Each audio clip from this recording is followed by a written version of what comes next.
Uh, so thank you, Raiden, so much for accepting the invite from ArtWorkxTO in my elements. And this time we're talking about wind and fire as part of the exhibition that is taking place at Clordova del Mall in the west hub of ArtWorkxTO.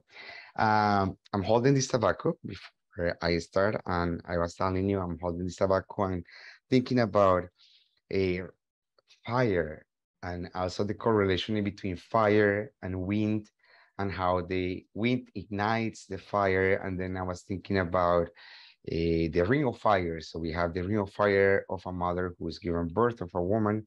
Then we have the ring of fire of all these volcanoes around the Pacific Ocean as well, from Chile all the way going down up to, if I'm not mistaken, it's after Japan, going down that way. So we have many fires. So I'm holding this tobacco, and this tobacco is a way to show my respect and my thank yous for you being here in the space and sharing your knowledge with all of us. So, Raiden, thank you so much for joining me today. Miigwech, thank you so much, Julian. Yeah, it's an honor to be here. And and I guess I'll maybe start off with an intro, just a little bit about myself, or just introduce myself, and then we can take it from there. But Anin Bojo, Indishna Kaz Wabshkamakwanipua, Benese and Dodam, Métis Nation Indigenous. So my name is White Bear Standing. I'm from the Thunderbird Clan. I sit with the Métis Nation. And my ancestry also have settler blood. So I'm a mix of Irish, French, as well as a couple of different nations, Dene, the Sioux blood, Lakota, Saulteaux, as well as Cree.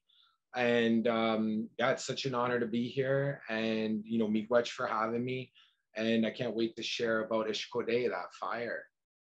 Thank you so much. And Raiden, you mentioned before, or also I read about you before about you are a far keeper. So can you explain us a little bit what does it mean and when you discovered that you were a far keeper? For sure, Julian. Yeah, miigwech. So my journey, I guess, since a young boy, I've always been a seeker. I've always been interested in spirituality and understanding. And, I was never, again, today, everything I speak about is more, I am a helper, and a fire keeper, but I'm definitely not an expert. In our teachings and ways, we're always learning, we're always gathering new knowledge. And a lot of my teachers have been Anishinaabe. So either Ojibwe, from this area, or Saulteaux, the Plains Ojibwe from out west, as well as I know quite a little bit about Lakota traditions, as I firekeep at a Sundance out, in the Dakotas, as well as have a few teachers that have been Dakota as well. And so my journey, again, kind of going back, I was always seeking, I guess, creator, seeking understanding, and always had a firm belief in the elements and a way of connecting with our spirit, and connecting with the energies that be, in creation, and in this beautiful planet we call Aki, Ojibwe Mother Earth. And on my journey, even as a young boy, even though I didn't grow up traditional, I did have at an early age Catholic roots, although my parents weren't very religious. They were pretty, how do I put it, conservative family that didn't always seek the way I seek. So, a little difference there. And even at a young age, I remember I was traveling, we were going west, going to Manitoba for a reunion. And I usually like to buy toys and things. And we were over at, I believe, Agua Gifts, which is around Lake Superior, around the Trans-Canada Highway. And unfortunately, I believe that the store has been shut down as of recently, but beautiful store with a lot of traditional Anishinaabe crafts and such. And so when I was there, I picked out a Thunderbird totem that was really specific, to my heart. And I just knew I had to have it. And my mom kind of wondered why I was getting these things. And I also got a mask, a Hadui mask, which is, a mask that we wear so we can stop seeing the spirits, kind of something to put over our face. So I guess we're not so consumed by unseen forces. And so at the time I got these two crafts, and I didn't really understand why until my older years. And so in my 20s, I started to really seek and try to understand that adventuring soul as a little boy, and how I was really always looking for answers from Creator and from God, however we connect with you know, the great mystery, that one that, or the being that I guess gives us that love and creates us, right, with our good spirit, our good mind, our beautiful hearts in this beautiful planet. And so along my journey, I didn't go right away back to my traditional, seeking traditional knowledge or seeking that healing, I guess, really is where I was looking for. I was looking for healing. I was looking to find myself. And so along the way, I started to study a lot of different spiritualities, and eventually there was an unseen force that was guiding me. And I knew there was a presence guiding me, helpers, however we relate. There was many different forces that were trying to point me in different directions. And about 11 years ago, I started to do these walks. I started to go in the 4 directions, and I didn't know much about necessarily, again, our teachings, you know, our traditional teachings and way of life. But I was offering tobacco because I understood that was a way of giving thanks and just asking for help. And so many years ago, I started to look to the spirit, you know, to the helpers inside me, to the spirits around me for help and for understanding and to guide me, to help me understand my path, my purpose, because I was at that kind of time of my life where I really didn't know where I fit. And eventually that led me to seek out a healer, to seek out an elder, a traditional healer. And I felt guided, you know, to get this help. So there was quite a bit of events that eventually led me. And like, again, it really was like I was being led. Like I used to think I can't make this stuff up, like synchronicity, right? Like I remember my first time I seeked out a healer, I went to Six Nations wondering, you know, where a healer was. And of course I went into a craft shop and they didn't really know what to tell me, because they were like, you know, there's not really any healer you can just go call upon. I didn't know about some of the resources in the city of Toronto. And eventually I looked in a newspaper because they gave me kind of a hint. It was like a treasure map. And I finally was led to a paper where I found the person that they had suggested, who was a seer in our community, a really an amazing seer. And through that, you know, journey eventually led me to Anishinaabe Health Toronto, where, you know, thanks to that organization, because that really helped me connect with the healer. And I finally got an appointment booked where, you know, I got to sit and sit with a healer and kind of tell my story a bit. And through that, the first appointment I had, I was kind of given a prescription to follow. And I was prescribed to take care of 7 fires, as well as sweat 7 times, before I was to get my spirit name, clan, and colors. So, you know, the beautiful thing is I liked how nothing came easy, you know, even on my path. You know, I guess, you know, there were steps before I had to earn certain things, and I would never have it any other way. And there's so many things that came from that, again, having like these steps and hard work or fulfilling kind of, I guess, a path that I needed to fulfill. And, you know, miigwech to that healer who prescribed me 7 fires to firekeep for. And I started out firekeeping for one of our sweat lodge ceremonies, which maybe we'll definitely talk about in a little bit. But that is ultimately, yeah, what led me to start firekeeping. And I started to really get a lot of healing and started to understand who I am.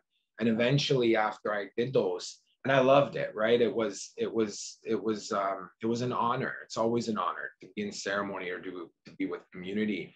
And that started to give me some roots, some strength in the fact of knowing that I'm connected, not only to community, physical community, people, and all of our culture and customs, but also connected to the unseen world, feeling more understanding of the spirits, that helpers that are with me.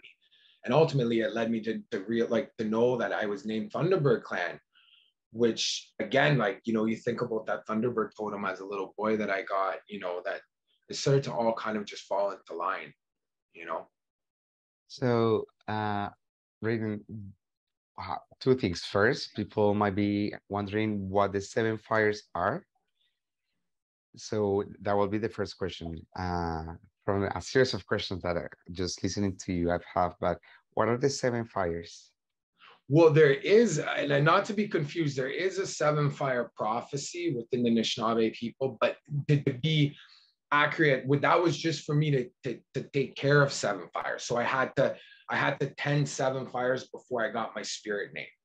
So I don't know if there was necessarily anything. Well, I'm sure there might have been because of my birthday is the 7th, May 7th. But that's an amazing thing about our healers, right? They just have a knack for knowing kind of what we need, right? And so I guess I needed to tend seven fires. So I was helping build a fire for Sweat Lodge. So prior to that ceremony of sweat, the firekeeper will start by, well, first and foremost, by putting tobacco down. And I hope I'm not, because I can be long-winded with some of my stories. So please apologies in advance. But yeah, so before I go into that, I guess the seven fires was a prescription of fire keep, really. Thank you. And Raiden, it's really interesting because fire, I remember one of the teachings that I had from knowledge keeper Maria Montejo before about we have the grandfather sun and the grandmother moon, and Maria uses this analogy about how a kid when they woke up in the morning, they're full of energy and these are constantly ignite us and it's inside us, and then out of curiosity, kids start putting their fingers in the outlet and then they get electrocuted somehow or shocked, not electrocuted, but shocked. And then she mentioned that they start crying because Grandmother Moon comes to them to help them to settle that energy. So the fire. And I was thinking about like this fire. I remember that in high school, there was this famous movie about the fire, the word of fire, and how it was through thunders and how the lightning and how we wanted as humans keep the fire, and the fire became this huge element that was so important to take care of. So what is the importance of the fire? Great question. So the fire, for at least from an Anishinaabe perspective, then I will give my own perspective. But it's the doorway. It's the doorway to the spirit world. It is, there. I was once given a teaching. There's fire all around us. Even right now, we're both in a fire, whether we see it or not. There's an unseen fire, right? We have oxygen, we have the carbon dioxide, we have everything we need to light a fire, just maybe not enough of those materials to manifest into a physical formation. But we believe that fire is really that sustenance, that gift of life, because you think that grandfather sun, Mashomis, as you said, that brings that brings that light, that fire in the sunrise and rises throughout the day and feeds us, right? Feeds us and all the natural kingdom, all of that love and that good medicine that it needs to keep growing, to feel comforted, to feel warm. And it was also a way to, of course, cook our food. So it was essential in how we after the hunt, we had to have fire to not only keep us warm, but to feed us. And so the fire is so important because the fire has many different understandings and different uses. But on a ceremonial level, it's definitely that doorway to the spirit world. And we believe really that's where that spirit emanates from, so when we start those sacred fires, because like there is a difference, there could just be a fire, like a campfire, and that's fun, and of course it gives us warmth and we can cook on it. But a sacred fire is a bit different, because with the sacred fire, for instance, for like Sweat Lodge, the first thing I'll do is I'll put tobacco down and I'll pray and ask that tobacco to keep the community safe, during that lodge, to look over them, to ask to have a good Sweat Lodge, for healing to come, pray for the healer, the conductor who's going to be conducting that lodge, and the helper, the Oshkabewis that would maybe sit at the doorway next to them, as well as, of course, all the community, and thanking the four directions. Now, that's another important thing, because each direction brings one of those elements in. So I'm going to definitely be acknowledging those four directions. Any sacred fire I light will have a similar way of honoring, and as well as honoring Creator and giving thanks, because I believe fire, it's a teaching too of gratitude, because it gives us so much and asks so little. So So you mentioned right then the fire, and that is the interpretation of Hondationis, but then you mentioned that you have your own interpretation. So what would be that? Well, I think like the fire is a creative force. You know, it can be used to create. It can be used, you know, you think about not to mix, but why not kind of mix different understandings. Like I know, you know, if we think about it on a chakra level, you know, our different chakras, for those that might have an understanding of those watching, you know, in our Cusco and our belly button is that solar plex chakra. And that's like our power, right? And our energy. So fire can be used for good or for bad. You know, it can be used for help, to create, or it can be used to destruct, you know, and hurt because it's going to burn you. So for me, I think it's again, like for me, fire is a form of being a reflection of gratitude. Because I think not only is it a mystical thing that kind of makes you feel warm inside, but it also has like this meditative um depth to it. Like I've always been hypnotized by a fire, right? It just kind of takes you away. So I think fire is just so important with that wind, of course, because the wind helps kind of move that fire and the earth, you know, all those forces is a dichotomy of opposites, but yet everything needs each other. And then of course, I think fire is important to understand too, that we also need that balance of water, but that's, you know, that's on a whole nother topic. But And fire really, yeah, it's beauty, you know, it's love. It's kind. And maybe because you asked me that, I think it's a good time to if I may, just read a parable from a beautiful book called the Mishomis Book by Edward Benton Benet. And in the Mishomis book, at this point, the original man is going to seek out fire for the first time. So Nokomis, his grandmother, tells him to venture off from the eastern direction all the way going west, going in, and he's trying to seek out his Mishomis, his grandfather. And on his journey, he learns lots of things, the original man. And on that journey, he comes across a barren lake that's empty and it's scorched black and kind of goo, right? Like a tar. And he has to cross this barren goo tar lake, you know, well, it used to be a lake, but this barren land to get to a firekeeper. And when he gets there, the firekeeper has some knowledge to share. And this is what the firekeeper says. The firekeeper says, fire is a very special gift from Creator. If you respect it and take care of it, it will take care of you and bring you warmth. But locked up in this goodness is also evil. If you neglect fire or use it in the wrong way, it could destroy the entire creation. Many things in life have forces of good and evil locked up in them. Every time you use fire, you should remember this is the same fire with which the Creator made the sun. It is also the fire that the Creator put at the heart of your Mother Earth. You can use this fire to communicate with the Creator. You can use it to burn tobacco and let its smoke carry your prayers to Gitchimanado, the Great Spirit. This smoke will be like your thoughts, as if you could see them. oh, that's very beautiful. That's very beautiful and reminds me of another story that I know is very significant for First Nations from Turtle Island, and it is about and I do not remember how to pronounce it very well, but the Hayata, a wampum belt, about the five fires, and how this wampum belt depicts uh, the relation between different nations that were to war, and how the fire in the middle remind them all to keep together and talking about don't fire coming together and the sacred fire. Do you have anything to talk about in that topic about that one in particular? Yeah, I guess I could share kind of a bit of my understanding of what we're talking about. So in that wampum belt, yeah, definitely there's like these two paths, right? And they're going parallel.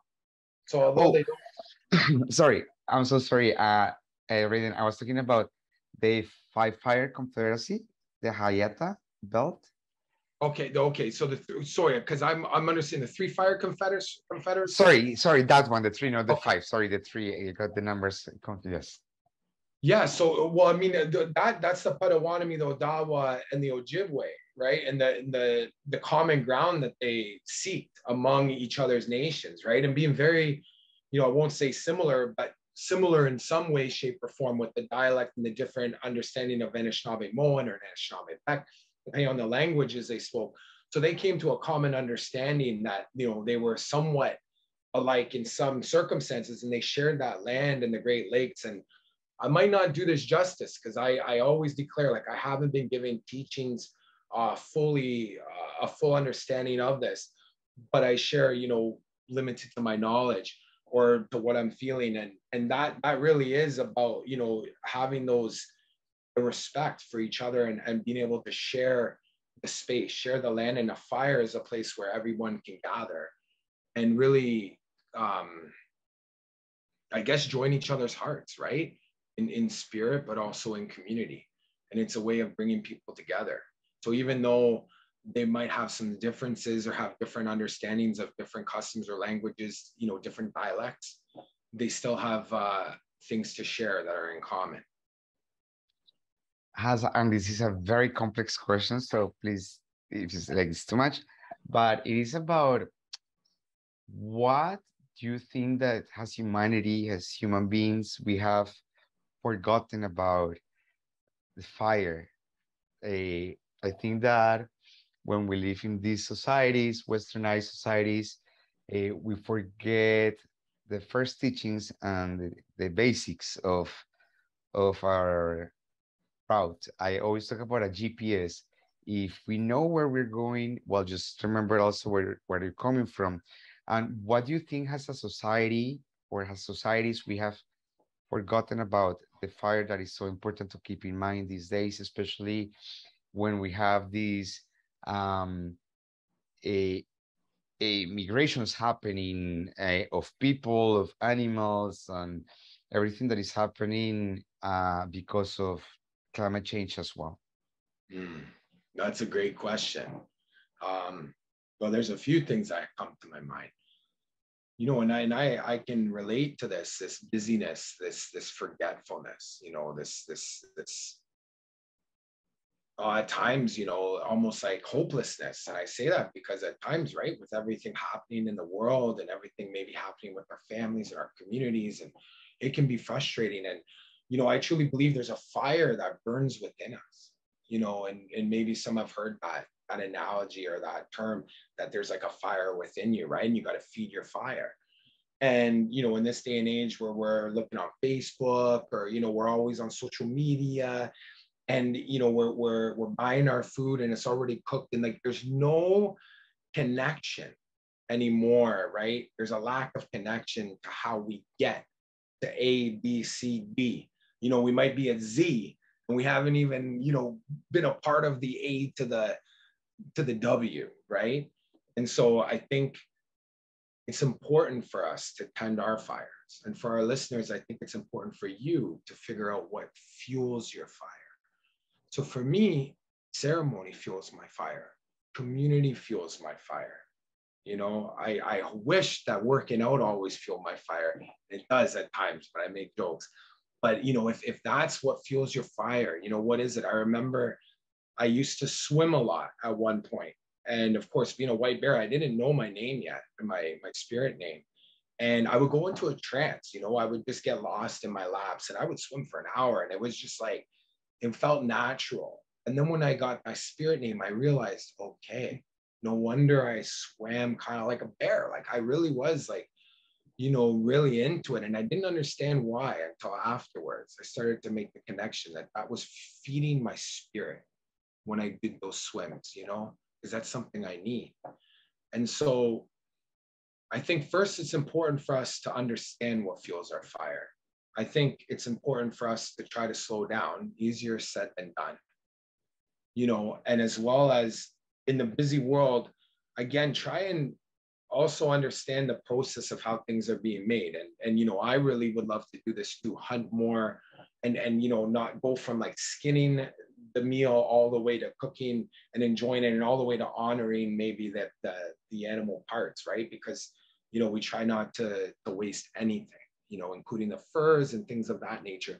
So I think it teaches you, when we can do these things, it grounds you back, you know, and brings you back to understanding the process of how much hard work is involved too, let's say in hunting and eating and then cooking it. And that fire teaches us that, you know, it can teach us, I guess, like a recipe, right? Like you have the recipe, but the fire is the process.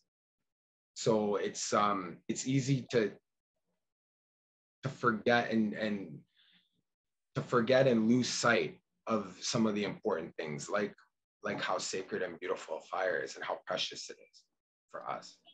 So when I moved to Canada 16 years ago, I had, and going back to the Maria's concept of like the fire within us, and like, you know, this passionate, and I came here full of ambitions, and everybody who's watching probably can relate to this feeling of like, I'm gonna make it, I'm going to a first world country, and like, you know, and sometimes we prioritize as individuals to feed and to get this Canadian recognition from the government perspective, and we, unfortunately, we don't have much or many opportunities to learn from indigenous peoples, to learn the histories of creation, to to indigenize our brains, our spirits, our knowledge, and learn as well, which is really important. And it reminds me, and it's kind of like an analogy, and it's just like an image that comes to mind, and it is how fire ironically ignites, sorry, how wind ignites fire, but also how sometimes the same air that ignites the fire turns that off as well. So it's really interesting because we come here with this passion.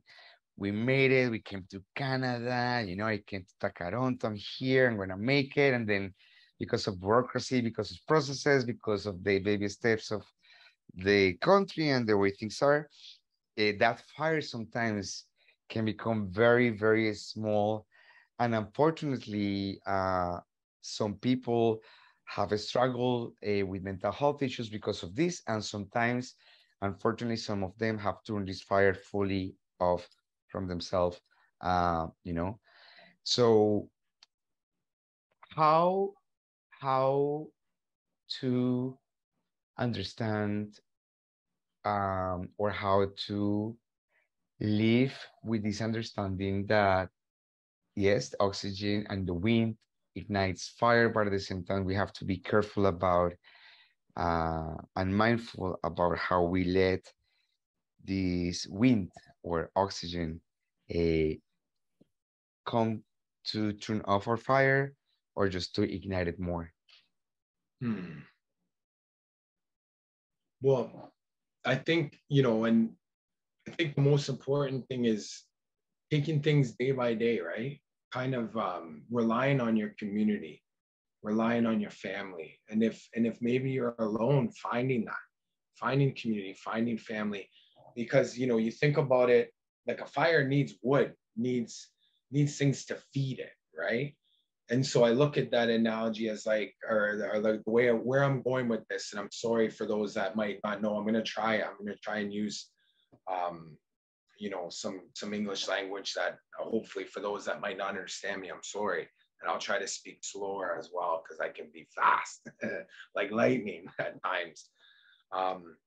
Yeah, I think figuring out, you know, what you need to put on, right? And if I think passion is great, but you know, if we're too passionate, it can also lead to heartbreak, because if things don't go our way, then it can be really, you know, you can be let down, right? And so I think like leaving your expectations, like what you want to happen, kind of to be open-minded, to just let things flow. And I'll give an analogy, or I'll give an example. When I first came to community, I was told by a few healers, Raiden, you must learn to flow like water. you know, and I kept like, what do they mean flow like water? You know, and I got stuck on that for a bit. And the more trust I had with creator, with myself, and the more I fed good thoughts in my mind and relied on the things that I was putting on my fire. Maybe that was friends, having family. Maybe there was things in the fire that I needed to take out.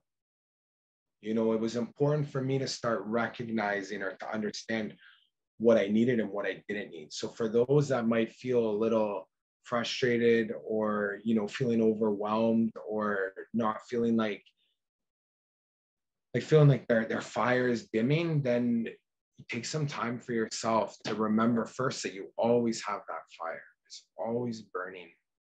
And taking things one day at a time sometimes will lead you to like the light at the end of the tunnel, you know, and sometimes that cave can be long, you know, it can be quite dark, you know, and eventually though, that's why it's so important again to, I think, to keep your path, to keep what you want, your desires, your dreams, and stay focused on them because they will come true, you know, and sometimes it takes a bit of hard work or a bit of, and I don't mean hard work necessarily physically. It could be the hard work on working through, you know, the mud or the stickiness or the dense, like the heavy feeling before you feel that release.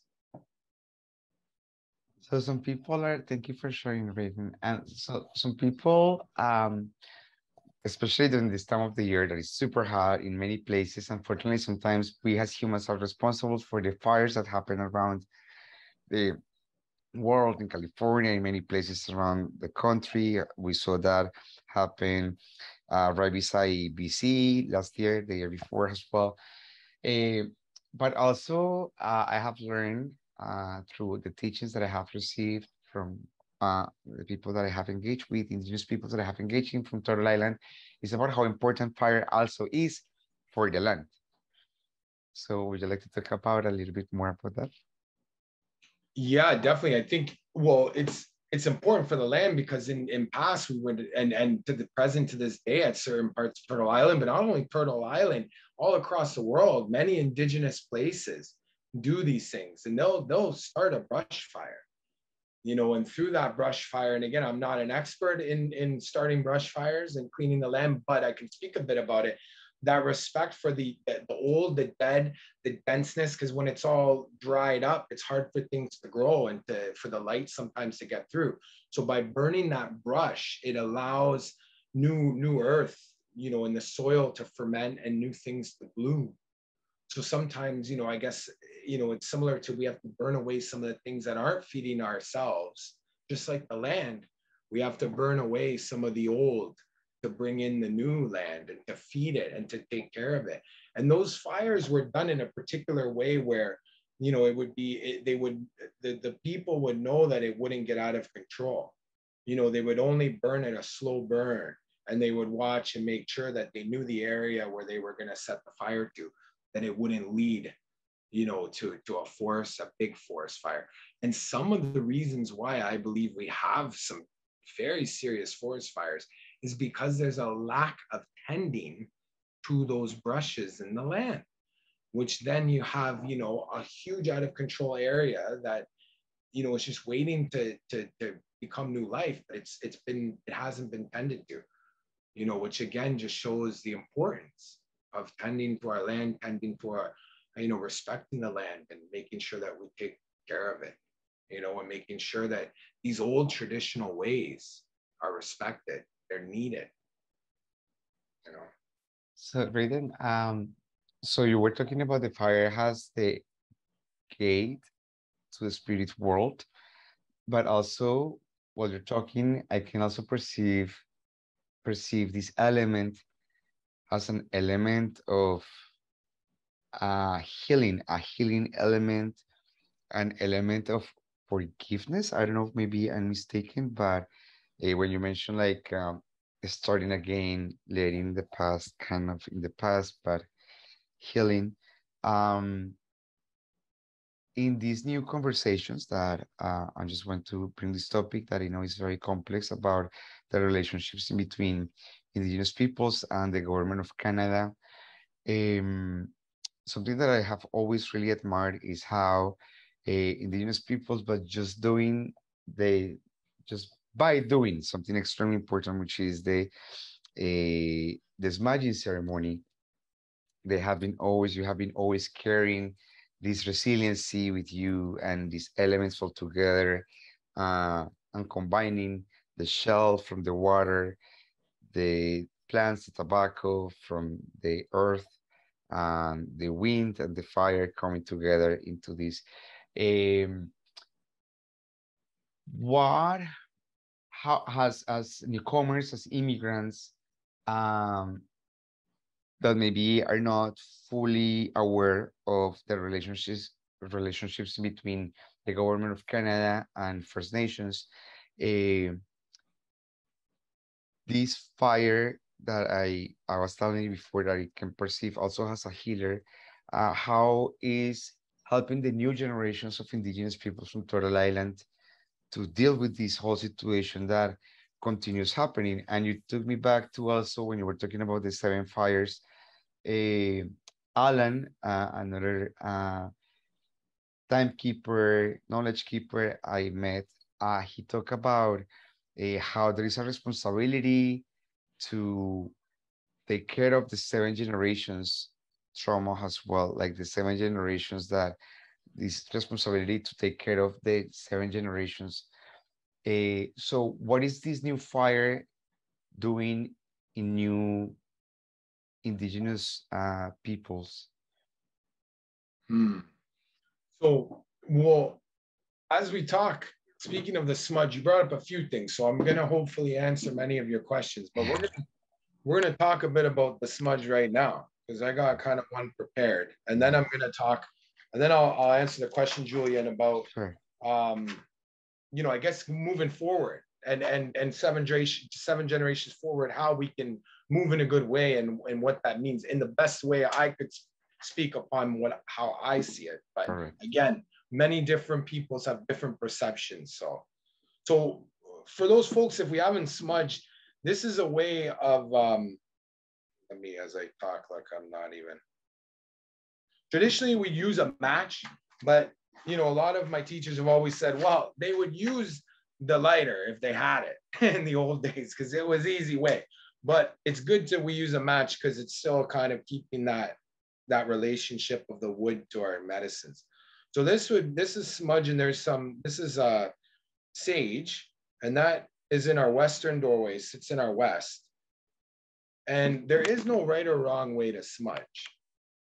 You might sometimes have an eagle feather, a present maybe, and help bring that spirit of that eagle to help cleanse us and, help clear our minds, our thoughts, help our hearts with anything we're carrying, help our feet. Sometimes you'll see us put it kind of all around us, and that smoke, that medicine helps us clear our thoughts, clear our minds, and helps us to let go of the things that aren't serving us. And that smoke helps bring that energy away from us.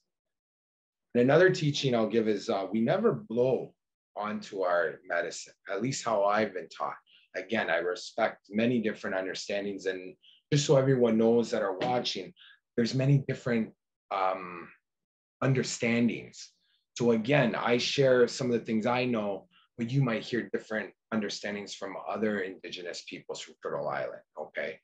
But this is how I've been taught it by many different people, and many different nations kind of have a similar understanding. But that smoke helps carry. And so but there's no right or wrong way to smudge, I've been told. This is something for you. But maybe last I'll do a smudge for creator or for creation, and give that last one up. Now, and then maybe I needed to smudge for that question you asked me, because I think there's a lot there. You talked about the government, about the relationship with the government, with the land, and there's other relationships there too, right? From the past, from the residential school, from Christianity and the effects that that's had on our people.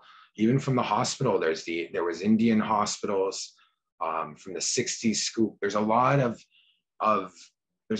tragedy and a lot of genocide that's happened in the last 400 or 500 years, you know, if not more. And you know, our people were gifted with values, with teachings, you know, and I'll cite the 7 grandfather teachings, for instance. You know, in those teachings, one was the humility. The wolf brought the humility to the people. The second was respect, and that buffalo brought that respect to the people. The third was courage, and that bear brought the courage. Fourth was honesty, Sabe, Bigfoot, as some say, or the raven brought that to the people. You know, and the fifth was, it was truth, and the turtle brought the truth to the people. And wisdom was brought by the beaver to the people. And then last but never ever least, that encompasses all the teachings, was love from that eagle. And so you know, our people, not to say that we didn't have our indifferences and we didn't have our own problems prior to colonization, with maybe fighting over our hunting grounds, or, you know, where, you know, because if a tribe comes into my hunting ground, it's like that's my food and my sustenance. But a lot of the times I think our people tried to make an understanding of sharing. No one owns this land, so let's share it, and let's find a way to do things in a good way, you know, with those values in mind. And I think it's important all of us have those values in mind, including our people, all the indigenous people, and all of everybody coming to the country, everyone, that all the great nations that Canada encompasses. Because you see, even in the medicine wheel, you know, represents those 4 colors. The white nation, I'll go up here, you know, the yellow nation, the red nation, and the black nations. And those really was meant to encompass all the peoples of the land and different shades within certain of those 4 colors. And then in the middle sits our spirit. You know, and that's like, we're all part of that circle. You know, we're all part of the circle. And so I think it's important, first and foremost, for us to remember that, you know, and for newcomers, I encourage you to try and have an experience, you know, because it's one thing to listen to some of the teachings, but maybe approach a medicine person, approach an elder, you know, if you see someone in community, if you go and check out our powwow, you know, our people are inviting, you know, they want to be inclusive, you know, and if you go somewhere and you're not included, or you're told, you know, to find somewhere else, that's okay. And find somewhere else, because I know that there's places in our communities that you're welcomed to have that experience. And it's important to have that experience, because I was once told by an elder, you know, how can we build reconciliation, this big word, reconciliation? How can we have reconciliation if non-Indigenous people don't understand have an experience, don't understand us, don't understand our way of life? So I think that's important. It's important for the government to be truthful and honest, right? And be accountable to their promises, you know, and you know, let's say the church, accountable to what you're saying, accountable to your words of reconciliation. Like, this is very important. And, you know, it's important because there's been a huge, obviously, lack of trust. And I won't, you know, because we're talking about fire, this isn't the topic to talk about the genocide and talk about many of the atrocities that's happened to the Indigenous peoples of all around Turtle Island. And that's important, I think, for newcomers to understand some of the things that have happened and, you know, where we are today. But I'll save that, because that's not for our topic. But with that fire, you know, I think there's an opportunity for our future. There's an opportunity right now. You know, people are listening. And for me, I feel like I'm not necessarily neutral, but neutral in the sense of, I do honor everyone's opinion, in the sense of how you feel, what you think. You know, even if I don't agree with you, I want to listen, you know, and I want to think, and I want to maybe say, okay, you know, and reflect. When it comes to the genocide, or comes to our past, there is not much reflection on our part as Indigenous peoples, because a lot was taken from us. Much was taken from us. You know, just 60 years ago, I wasn't able to practice my ceremony. I could be killed, or I could be locked away just for being who I am. Being Métis, my people, you know, my grandfather didn't know the Métis language. You know, my great grandmother died on her deathbed speaking a language that no one knew what she was speaking, because she hid from that part of her, because I'm assuming it might have caused some trouble for her if she had, you know, spoken that language in front of others. So there's so much that was taken, but yet we're so resilient that we never allowed that to be our story, you know, or to put out our fire, let's say, using the fire analogy. So our people are so strong, so resilient, and have such a beautiful culture and a beautiful way of life, all the different nations around Turtle Island, you know, and that's something that I can lean on, as if that's something we need to respect and need to honor.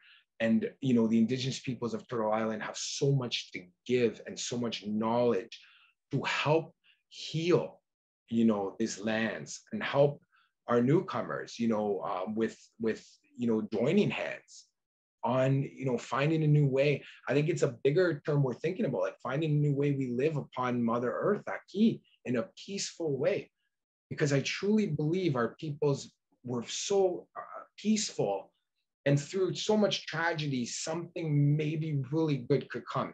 And sometimes it takes a long time. I know I'm talking hundreds of years, right? And hundreds of years have passed, and there's been a lot of tragedy, pain, loss, and suffering, but there's also been so many blessings and so many things to be grateful for. Like, I think a lot of my prayers, and I thank the teachers that came before me. I thank the Indigenous peoples that kept our culture alive. It's so important for me to make sure that I'm honoring that. And when I do my feast, to talk about that. And when I talk to the fire and my prayers, and use the tobacco to be put in the fire, these are some of the things I remember. Not only my teachers here and right now, but those that have came before them, before me, and help them understand and learn. And so when it comes to our relationships, you know, really, I think it's about coming to the table and having a discussion, right? And really being accountable, and taking firm steps on healing, you know, on the government's part, to help that and usher that in. And there's a lot of good things that are happening. There is, you know, I think across the board in some of the areas I've mentioned. You know, it was so awesome to see my little girl's school completely teach a really firm understanding of the residential schools. And she was in grade 4 when she received, or grade 3 when she started receiving some of those teachings. Like when I was in school, all I learned about was more like the War of 1812. You know, that was it. And like, it was more of a colonized perspective. So at least I'm seeing changes. I'm seeing changes in our allies, you know, our non-Indigenous allies, and people showing up, and people interested, you know, in hearing from our elders, our healers, our knowledge keepers. And to me, that means the world, because it's so important. It's so great to see that those relationships being made. So I try to be optimistic, you know, and even though in the light of so much stuff, and you know, some of the things being highlighted, like the children being found in ungraved, in you know, geez, I'm sorry, I'm getting tongue twisted, but with unmarked graves.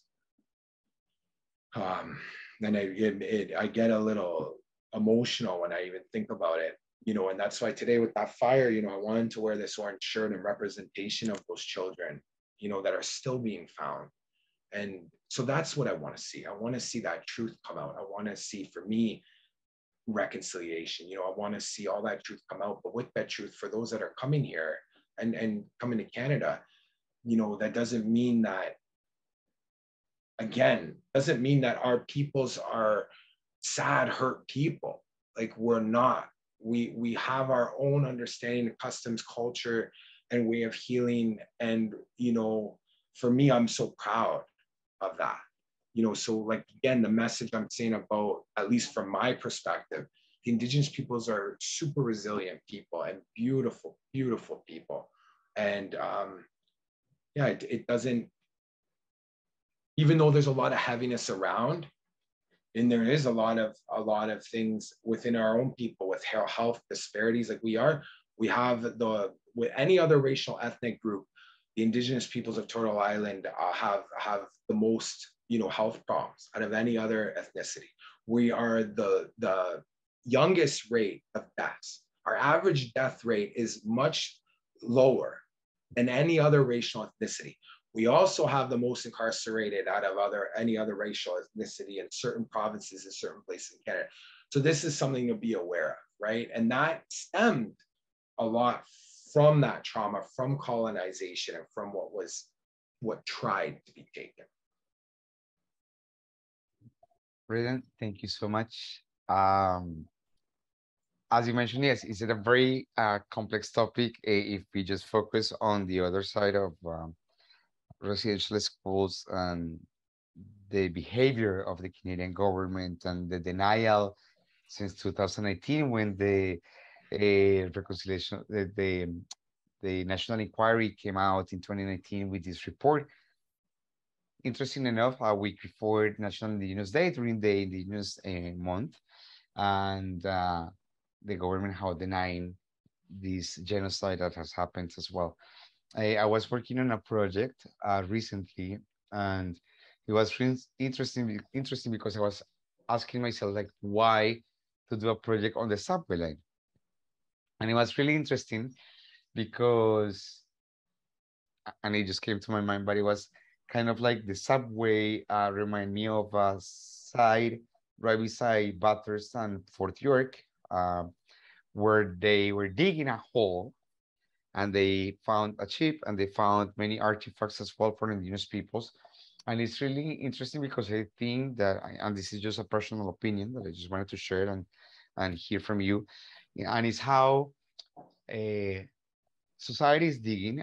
Of course, this time because it was a building and because they want to make profit and money, but in the same case, it's the analogy of digging and seeing what has been buried and what has been undermined and what has been taken and what has been uh, put on the grounds very, very deep inside, and how ironically they use these dynamites and different materials to explode the land and to come out. Canada is very well known because it's a country that is in countries has improved. They have over 93 mines as well, exploring different minerals and unfortunately not being very nice with the environment and also with indigenous peoples from these parts of the world. And the question is, or more than a question, it's just a reflection that I'm just making out of here, listening to you, and it's about the importance of taking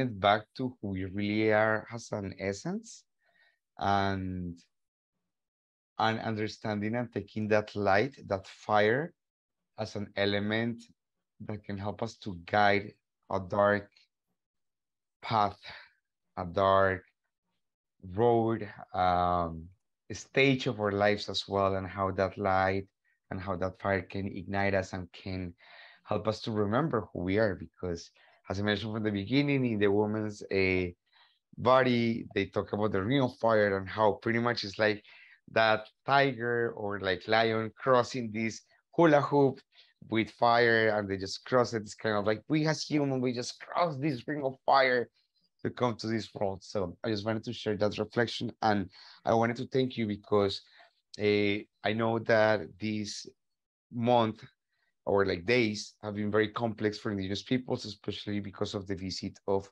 Pope Francisco II. Sorry, I forgot Francisco. I don't know his name in English, but like Francisco. Yes.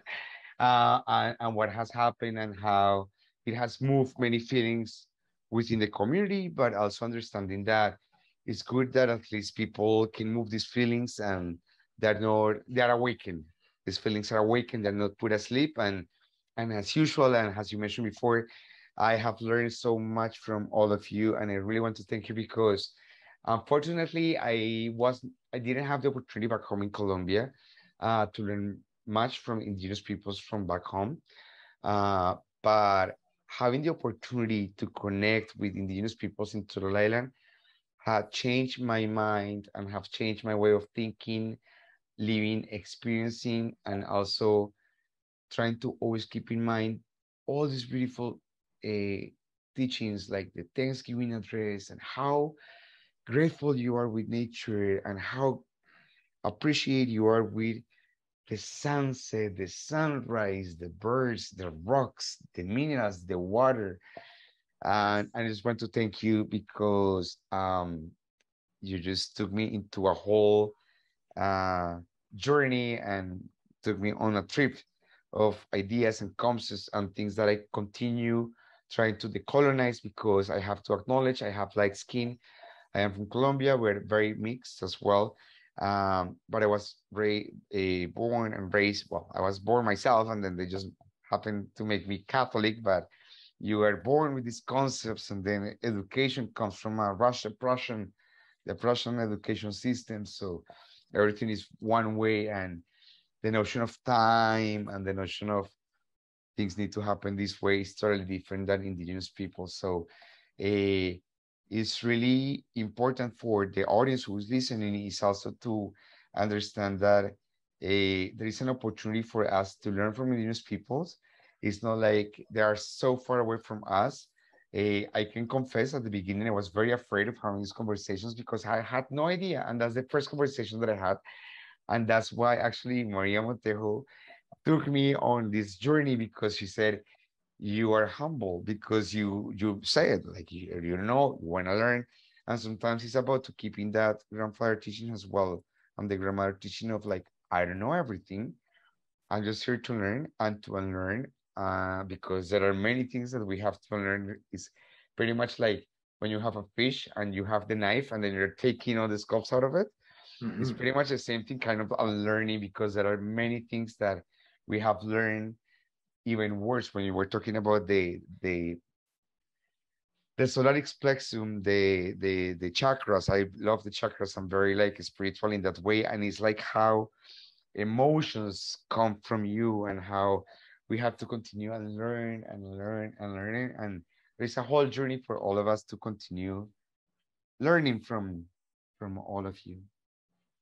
There is, and me, Gwetch, Julian, for your words there. It's always amazing connecting with you, and you bring such an amazing energy. Like from day one when I met you on that virtual, on one of our virtual last meetups, I just sense like you're doing such a great job at connecting people, and then and just ensuring that respect, that love, and that caretaking. That helper in you. It always shows, and I don't know if we're slowly getting out of time. No, no, No, oh, perfect. Because I just wanted to say like that that's exactly, I believe, how we show up, right? With love, with respect, with kindness. All of us, for all peoples, these are universal teachings and many of our understandings and walks of life, at least from many of the different cultures that I've learned from. And it's important for us to not to learn from each other, right? Like I learned so much from all you wonderful newcomers that are watching this, and from all around the world. There's so much richness in all the different peoples and different nations. And I just wanted to say that, right? Because like for me, I love connecting, and I'm also white skinned too, right? I have indigenous roots and I also have fair skin, and I respect my all of what makes me me. And then there's things inside of us that are outside, I believe, of this world that makes us us. And I love and respect those things too, because like our peoples believe we were made from star beams, that we came from the stars. And I connect with that, feeling like I sometimes come from those stars, and all of us, right? But kind of feeling like out of place. Like at times in my life, I felt like, where do I fit in? Like, why am I here? Like, I don't want to be here. I want to be somewhere else, kind of head in the clouds. And I guess what I'm saying here is, I think the more we understand each other with an open heart, and no matter what race, creed, religion, color, to understand each other and what makes us unique. And that gift of love is so important, because that, for me, when I'm at peace is when I'm in my heart, and that's a big teaching with our people, that fire. but that heart fire, of love, of light, of warmth, and I try to share that with others, and I can so see you too. And as we've talked, you just see it. And if that it's hard to share that if our hearts are dark, or heavy. But I no judgment for those that might have that, because who are we to know what any of the one's been through, And so again, that fire's taught me to let go of burn away the things that I don't need to carry, and ignite some of those qualities that I want to focus on myself, because really this is where I get into my truth when I speak about, what these things do for me, right? And how I, walk. I mean, that's the only thing I can be accountable for my actions, right? With regards to my life, my personal walk of life. And so, I'm always learning and always growing and trying to be kinder, and more loving and more humble, right? To listen. And that was hard because, as you see, I like to talk, and coming back to the roots, coming back to ceremony, coming back to the indigenous culture really made me start listening, because that's how I learned, by being silent at times, and I'm still learning sometimes when to, That's me too. right? Totally. Raiden, thank you so much. Thank you everyone for watching In My Elements, Wind and Fire. Yes. We didn't speak much about wind, although yes, it's an aspect, because I know we were speaking on fire this one, but may I sing a wind song? Please, of course, okay, go for it. Just before we leave, because I know there's, it got a little heavy at one point, and I wanted to sing this song just to, I know we came back full circle, but just to end it, in this way. Go for it. In a good way. So this is a song, Wind, and it's also connected to those thunder beams, and this is a Lakota song, okay?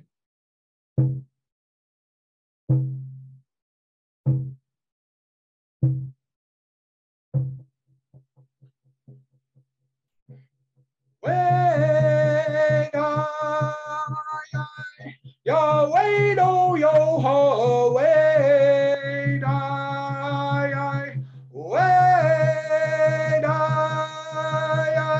Yahweh, do yo ho, wait,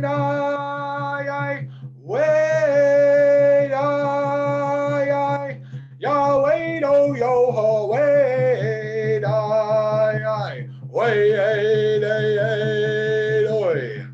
walking your hayate, wamayanka yo,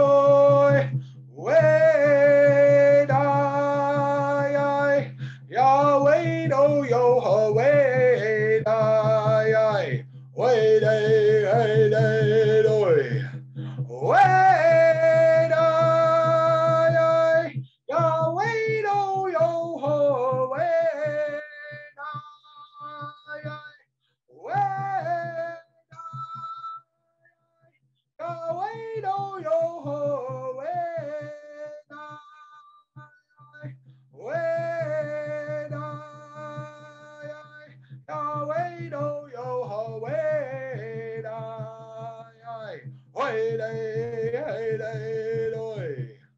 walking your hayate, wamayanka yo,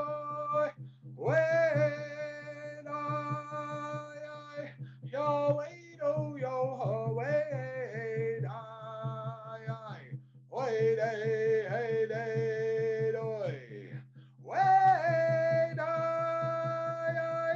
Yahweh, do yo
Miigwech. Brother. Thank you, Julian, so Thank you much. so much. And Gracias. Thank you.